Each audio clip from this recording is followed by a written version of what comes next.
ओम नमो भगवते वासुदेवाय।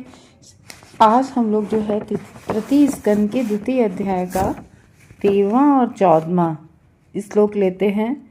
तो इन श्लोकों में उद्धव जी और विदुर महाराज जी भगवान के सौंदर्य के बारे में बता रहे हैं कि भगवान, और उन्हें जो जो भगवान की बातें याद आ रही हैं, जैसे हम लोग भी होते हैं ना, किसी से प्रेम करते हैं तो एक कुछ पल ऐसे होते हैं जो वो एक मतलब हृदय पर, मन पर वो एकदम छा जाते हैं। तो वो उन्हें जो कुछ कुछ भगवान के समय की कुछ पास्ट टाइम याद हैं, जो पास्ट टाइम बिल्कुल मन में बस गए हैं, तो उन पर चर्चा कर रहे हैं।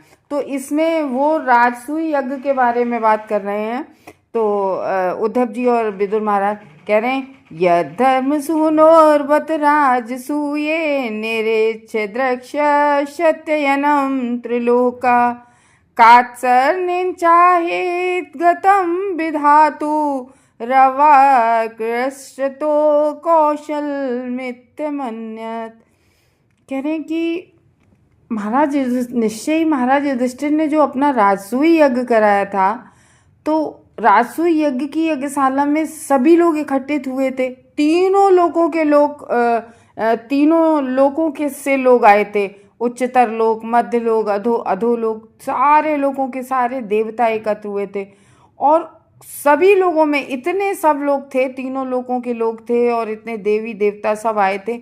लेकिन उन सबों में भगवान श्री कृष्ण के सुंदर शारीरिक रूप को जैसे ही देखा, भगवान के स्वरूप को जैसे ही सबने देखा, तो सब सारे देवतागण सब लोग यही कहने लगे कि मतलब भगवान का जो सौंदर्य है तो वो इतने सुंदर हैं। तो मनुष्यों के सृष्टा जो ब्रह्मा जी हैं, वो अपनी चरम सीमा तक अपना कौशल लगा दें अपनी सृष्टि में। मतलब जो हम ब्रह्मा जी सृष्ट करते हैं, हम जितने भी मनुष्यों को ब्रह्मा जी बनाते हैं, उन सृष्टि में अपना पूरे कौशल का उपयोग कर ले, तो भी वो ऐसा भगवान जैसा कोई सृष्टि नहीं कर पाएंगे, भगवान जैसा कोई नहीं बना पाएंगे। देखो, भगवान की तो बात ही अलग है, भगवान जैसा।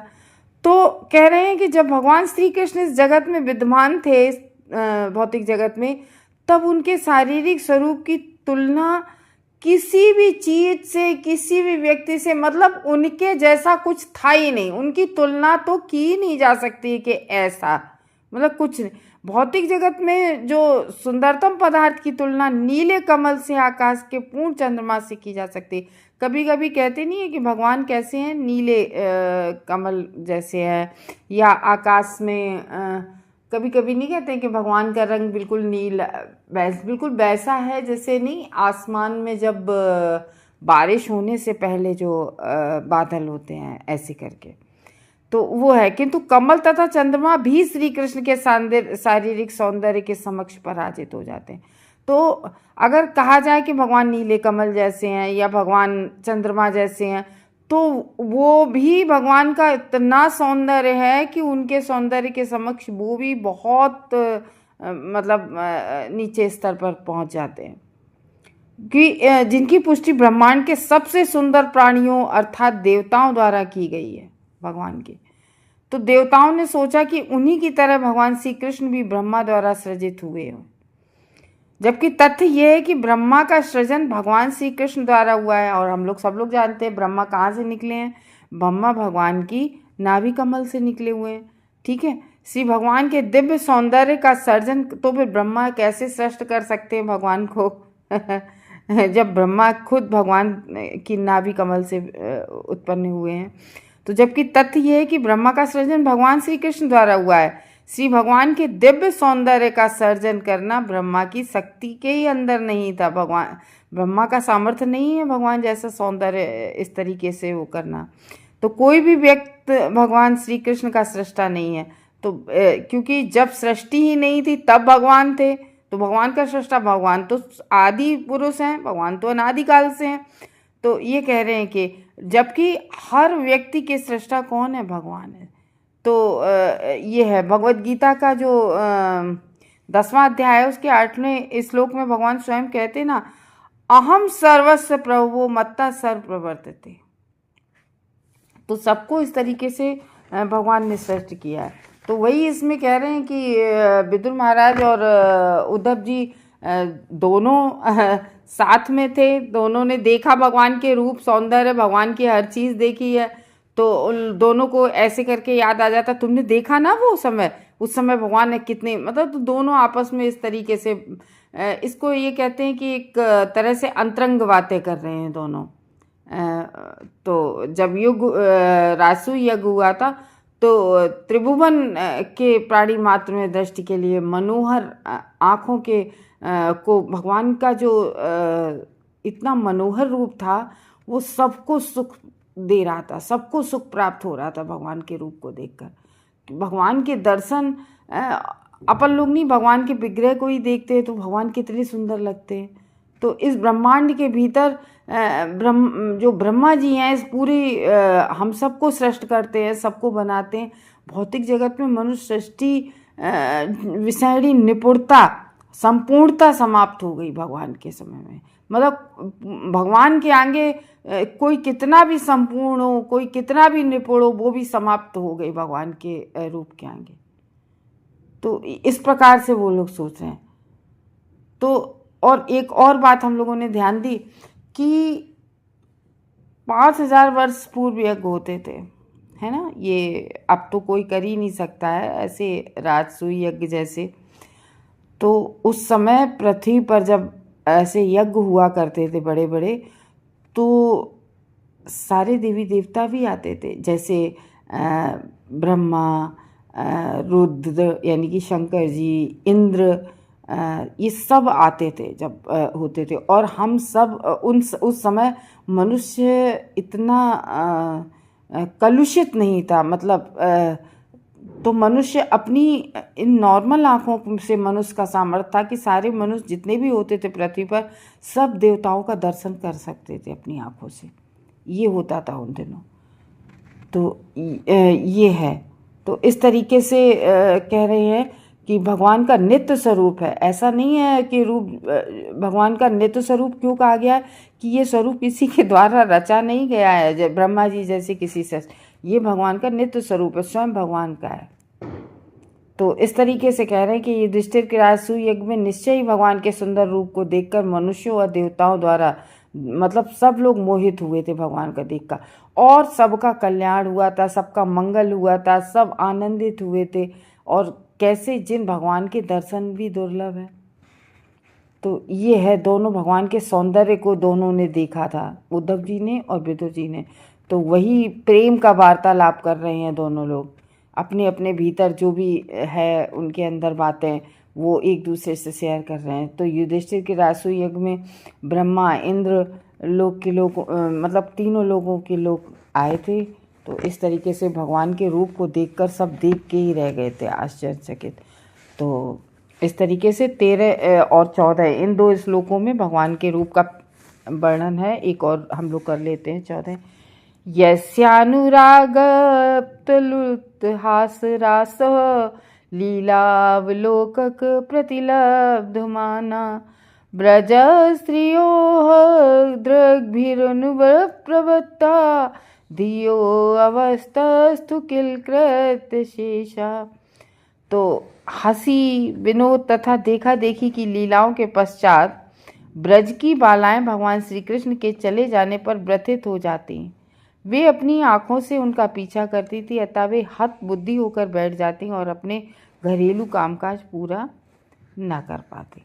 तो पहले बात हो रही थी, एकदम से दोनों लोग राजसूय यज्ञ की बात कर रहे थे, देखो भगवान कितने सुंदर हैं और इस तरीके से, और सारे देवी देवता आए थे, सब किस तरीके से, वो सारी बातें हो रही। अब दोनों लोगों का एकदम से ध्यान किनके पास चला गया? गोपिकाओं के पास।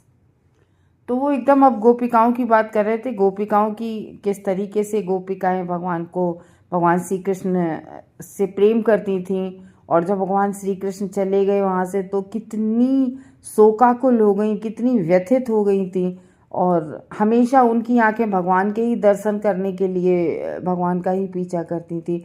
और इस तरीके से वो इस वियोग में वो इतनी व्याकुल हो जाती थी कि वो अपने कार्यों को भी नहीं कर पाती थी, अपने घर के कार्यों को।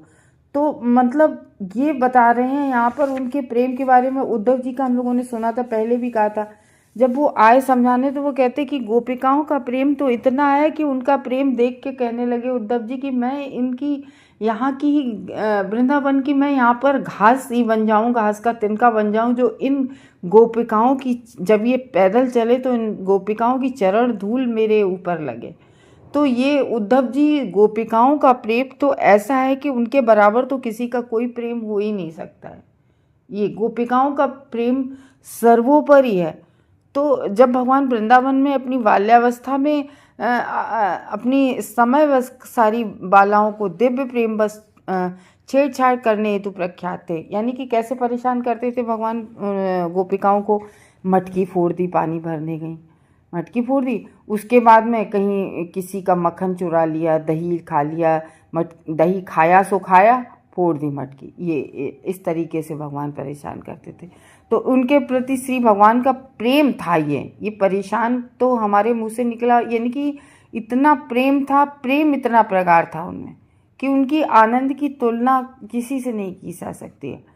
और वो इतनी अनुरक्त थी, ब्रज की वालाएं भगवान करते थे, मटकी फोड़ती थी, लेकिन वो ये जानती थी कि भगवान श्री कृष्ण आज इस रास्ते से गए तो आज उस भगवान चंचल है, तो वो ये जानती थी भगवान आज इस रास्ते से गए तो कल उस रास्ते से जाएंगे, तो जिस रास्ते से भगवान जाना होता है उसी रास्ते से वो स्वयं भी जाती थी। वो भगवान से बचती नहीं थी कि वो मटकी फोड़ देंगे तो लाओ हम इस रास्ते से निकल जाए, नहीं, वो जानबूझ के उसी रास्ते से जाती थी, क्योंकि वो इतनी अनुरक्त थी कि ब्रह्मा तथा शिव जैसे महान देवता के भी स्नेह से बढ़कर उनका स्नेह था।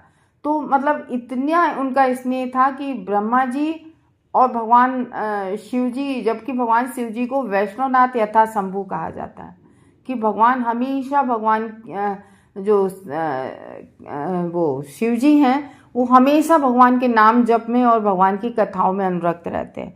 तो कहते हैं उनके भी स्नेह से बढ़कर उन गोपिकाओं का स्नेह है। भगवान कृष्ण ने अंत में गोपियों के दिव्य स्नेह के समक्ष अपनी पराजय स्वीकार की थी और भगवान ने घोषित कर दिया था कि गोपिकाओं का जो विशुद्ध स्नेह है, भगवान कहते थे कि मैं तुम्हारे इस ऋण को कभी चुका नहीं सकता, कि तुम लोग मुझे इतना प्रेम करते हो, मैं तुमसे कभी ऋण नहीं हो सकता, ये भगवान कहते थे गोपिकाओं से। यद्यपि जो गोपियां थीं वो भगवान श्री कृष्ण के तंग करने के व्यवहार से व्यथित प्रतीत होती थीं, केवल दिखता था ऐसा, किंतु जब श्री कृष्ण उन्हें छोड़कर चले जाते थे तो वे इस विरह को बिल्कुल सहन नहीं कर सकती थी और उनके नेत्रों और मन उनके मतलब यही देखती रहती थी कब श्री कृष्ण आएंगे, कब श्री कृष्ण के मतलब दर्शन, भगवान कृष्ण की बाट जोड़ती रहती थी। वे इस स्थिति में इतनी स्तब्ध हो उठती थी कि वो उनका घर का जो काम काज है वो भी पड़ा रह जाता था। तो यहाँ कितना मतलब यहाँ एक सोचने वाली बात है कि गोपिकाएं भगवान श्री कृष्ण में कितना प्यार करती थी, कितना उनको मतलब भजती थी, दिन रात भजती थी, उन्हें सिर्फ भगवान का ही स्मरण रहता था। शायद हम तो लोग तो ऐसे भक्त कभी रह ही नहीं सकते, हम लोग बस जितनी देर भागवतम सुनते हैं, पढ़ते हैं, उतनी देर भगवान का स्मरण रहता है। लेकिन यहाँ पर बता रहे कि वो मतलब 24 घंटे भगवान में ही अनुरक्त रहती थी। जैसे शिशुपाल है और ये आपके कंस हैं, तो ये लोग कंस जैसे करते थे तो कंस नेगेटिव उसमें करता था कि कहीं श्री कृष्ण हमें मार ना दें, कहीं श्री कृष्ण हमें मार ना दें, इस तरीके से। लेकिन गोपिकाओं का एकदम पॉजिटिव और एकदम प्योर भगवान के प्रति वो था। तो युवकों तथा युवतियों के मध्य जब प्रेम व्यापार में कोई भगवान श्री कृष्ण के आगे नहीं बढ़ सकता। तो शास्त्रों में कहा गया है कि भगवान श्री कृष्ण स्वयं कभी भी वृंदावन की सीमा से बाहर नहीं जाते हैं।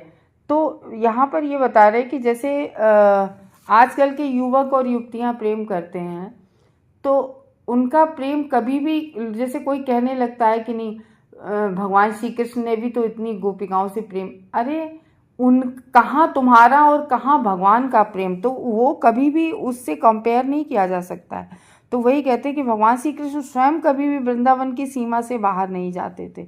वे वहाँ के निवासियों के दिव्य प्रेम के वशीभूत होकर निरंतर वहाँ रहते हैं। इस तरह यद्यपि आजकल वे दृष्टिगोचर नहीं हैं, किंतु वे क्षण भर के लिए भी वृंदावन से दूर नहीं जाते। तो इसमें ये बताया कि भगवान तो वृंदावन को कभी छोड़ते ही नहीं हैं, कभी भी नहीं छोड़ते हैं।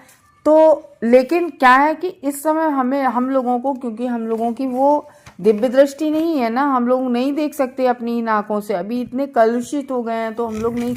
लेकिन बता रहे कि भगवान वृंदावन कभी नहीं छोड़ते। जैसे भगवान जब अदृश्य होते हैं इस जगत से, मतलब भगवान अप्रकट होते हैं, तो भगवान किसी और लीला में प्रवेश कर जाते हैं। जैसे भगवान की जैसे ही यहाँ की लीलाएं सब समाप्त हो गई, तो भगवान ने किसी दूसरे ब्रह्मांड में तुरंत वहाँ पर अपना प्रकट होकर वहाँ लीलाएं शुरू कर दी। भगवान की लीलाएं तो कभी भी समाप्त नहीं होती हैं, हमेशा चलती रहती हैं।